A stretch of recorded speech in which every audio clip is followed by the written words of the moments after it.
రాష్ట్ర ముదిరాజ్ మహాసభ శత జయంతి ఉత్సవాలను పురస్కరించుకొని సికింద్రాబాద్ బన్సీలాల్పేటలోని ముదిరాజ్ భవనంలో తెలంగాణ రాష్ట్ర ముదిరాజ్ మహాసభ ఆధ్వర్యంలో ఘనంగా వేడుకలు జరిగాయి.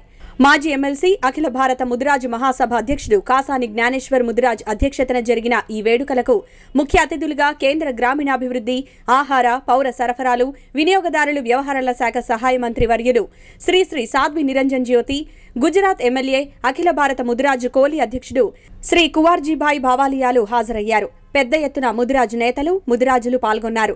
ఈ సందర్భంగా కేంద్ర మంత్రి సాధ్వి మాట్లాడుతూ సంఘటితంగా ఉంటేనే ఏదైనా సాధించగలమని తెలిపారు.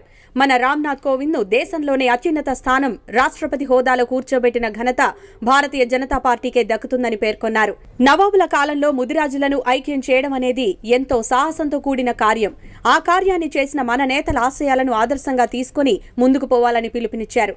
ఈ సందర్భంగా కాసాని మాట్లాడుతూ 1964లో జరిగిన కుల వర్గీకరణ ఆధారంగా ఏ గ్రూప్లో పరిగణించాల్సి ఉంది, దీనికి సంబంధించి పూర్తి నివేదికను తమకు సమర్పించాలని సుప్రీంకోర్టు ఆదేశించింది. ఇప్పటికైనా పూర్తి నివేదికను సుప్రీంకోర్టుకు సమర్పించాలని, డిసెంబర్ 20 వరకు సభలు, సమావేశాలు నిర్వహించాలని ముదిరాజులకు పిలుపునిచ్చారు. అప్పటికీ సమర్పించకపోతే మా తడాఖా ఏంటో ప్రభుత్వానికి రుచి చూపిస్తామని హెచ్చరించారు.